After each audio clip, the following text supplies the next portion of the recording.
In Severance Season 2, Episode 2, Miss Cobel leaves Mark's neighborhood, but before she leaves, she makes Mark suspicious about Luman's connection with Gemma. This new development raises many questions about what Mark's Audi will now try to do, as well as about Cobel's future in Luman Industries. Given how the Apple TV Plus sci-fi show has been packed with many twists and turns, it may be difficult to predict where the show will take its viewers after Season 2's Episode 2.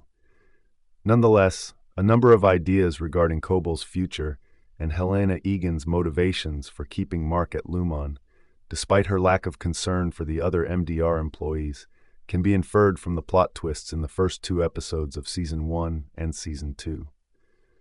The terms Cold Harbor have also been brought up in Severance Season 2, but the show is taking its time to explain what they actually represent. However, it's interesting to note that Episode 2 of Season 2 may have offered some clarification. Miss Cobel repeatedly tested the efficacy of the Severance operation throughout Severance Season 1 by questioning Mark's sister Devon if Mark ever sees his wife despite her death. She was curious as to whether Mark's encounter with Miss Casey brought back recollections of his wife.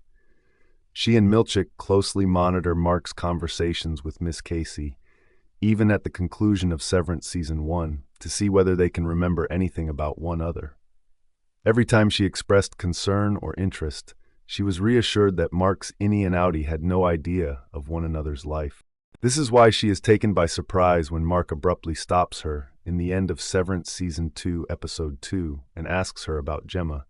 She does not anticipate Mark's suspicion, so the question throws Miss Cobel off balance, explaining her incredulity and her incapacity to conceal what she knows.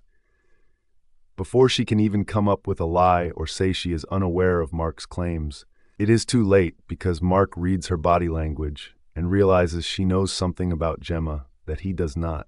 Cobel's growing disenchantment with Luman also appears to be the reason behind her reluctance to lie to Mark. She detests that she did not receive the respect she was due, even though she was extremely committed to the company, both within and outside the Luman office. As a result, she briefly even appears to think of telling Mark the truth. She tells Mark the truth because she cares about him so much, nearly to the point of obsession, as Severance Season 1 demonstrates. She cries and walks away, though, since she knows Luman would find her if she revealed their secrets. Cobel appears eager to resume her role at Luman Industries as the head of the severed floor. Helena informs her, however, that she is not needed to assume leadership of the overtime contingency incident because the damage control plan is already in place. She continues by saying that they have chosen to elevate her by adding her to the Severance Advisory Council. Helena explains that the council is a new project in the company and that she will be leading its establishment when Cobel claims she has never heard of it. Helena tells Cobel that Milchick has taken over as the floor manager, but Cobel still thinks she must oversee the cut floor. Whether Cobel accepts the new role is not disclosed in Severance Season 2, Episode 2, but it doesn't seem likely that she will abandon Luman so quickly.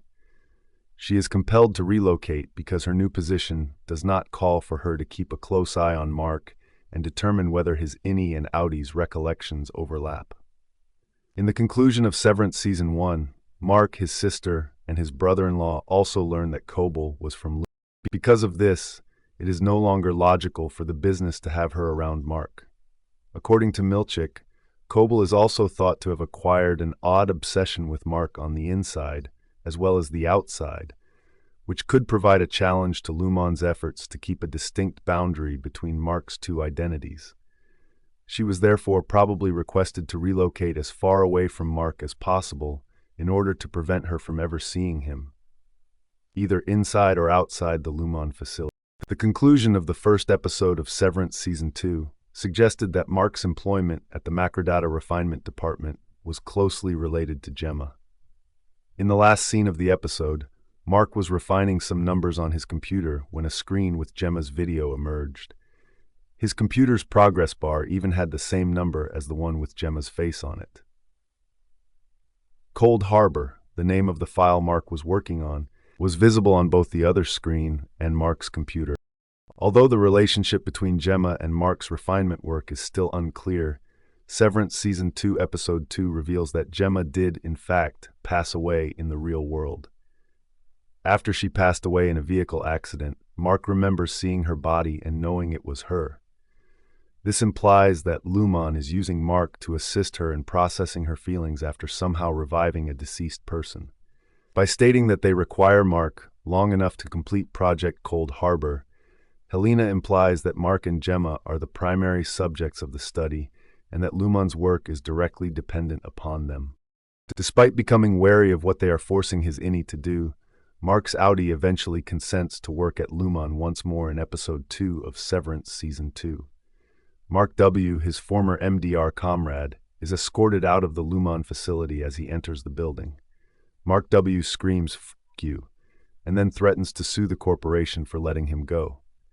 This demonstrates that in Severance Season 2, Episode 1, Mark requested the return of his former comrades and refused to work with the newly hired MDR employees, which led to their termination from the organization. Thank you for watching.